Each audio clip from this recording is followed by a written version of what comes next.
into it, then that's fine. Okay. And if you forget something, I'll throw the extra question. Okay. So let's just go back. It's 1958. 58. What were you doing there? Well, actually, I was working at United Press International, which is a major news organization in Montreal, and being paid very poorly, by the way. I was working 6 days a week for $50 a week. I'll never forget that, because my bonus for this great job, I got front page stories in the New York Times and the London Times and all the rest of it.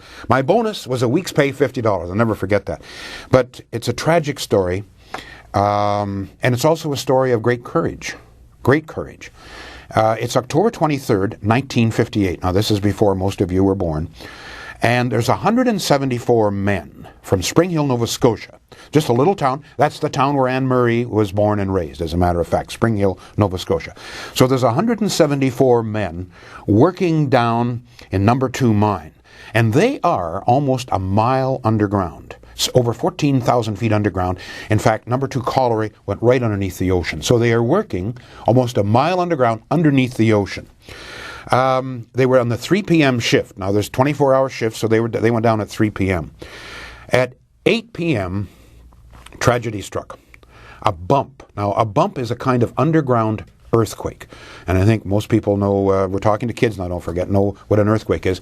They felt this very dramatically up above on the ground too. It just shook. And what happens is, because they're drilling so deep that it releases pressure sometimes, and at any rate, there's a huge underground earthquake that just shakes the earth. And in some cases, it just shot, the men would be working on the floor of the mine, and it would just shoot them right up to the top, just suddenly, and crush them up against the ceiling. So by Friday morning, they sent in what they call draggermen. Now, draggermen, I find this very emotional to talk about. Is that okay? Excuse me. These are men who are especially trained for rescue work of this kind.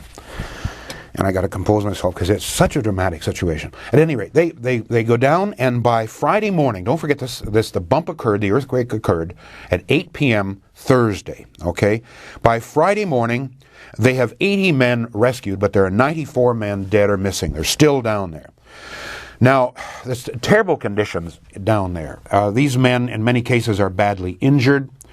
They have nothing to eat. There's no light whatsoever. Can you imagine just being trapped like this for days with absolutely no light? And I mean, in the heart of a coal mine a mile down, no light whatsoever.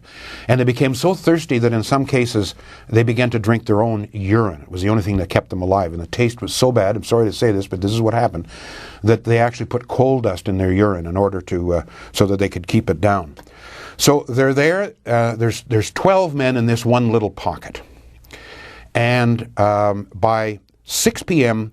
Wednesday, there's a little pipe. They find a pipe about the size maybe of my wrist, maybe a little bit smaller. And we're not quite sure what the pipe was. But they can feel a bit of cool air coming down this pipe, so they keep crawling, the men who are able to crawl down, these 12 men. And at 6 p.m. on Wednesday, this is now, don't forget that they have been there for 3 days now,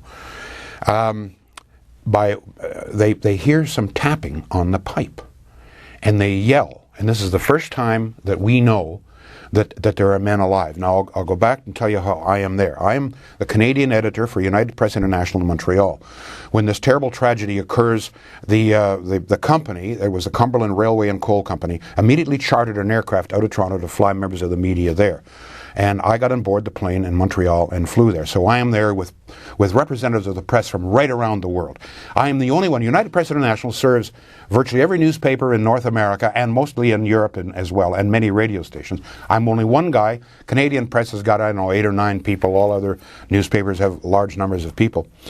So at 6 p.m. Wednesday, the rescuers, the draggermen, hear the tapping. For the first time, they have indication there's some people alive down there.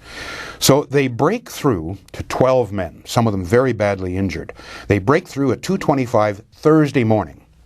All right? So don't forget, this is one solid week. The bump occurred on Thursday, so a week later, 2:25 in the morning, they bring the men to the surface. And I'll never forget, I was there. As a matter of fact, there is a publication and I don't know if your camera can see this or not. It's called Canada, This Land, These People. It was put out, it was a Reader's Digest collection put out in 1968, and it has this story of the Springhill. And if you look really closely, there is a picture of the pithead as they bring the men out, and there is a very young Lowell Green there. Good-looking guy, and I took pictures as well. At any rate, I'll never forget those men coming out. They were afraid. They'd been in total blackness for 7 days, for a week. So they covered them over with blankets because they were afraid that their eyesight would be damaged. And I'll never forget, as we're waiting, everybody cheered when they come out. This is 2:30 in the morning. And everybody cheered and all the rest of it.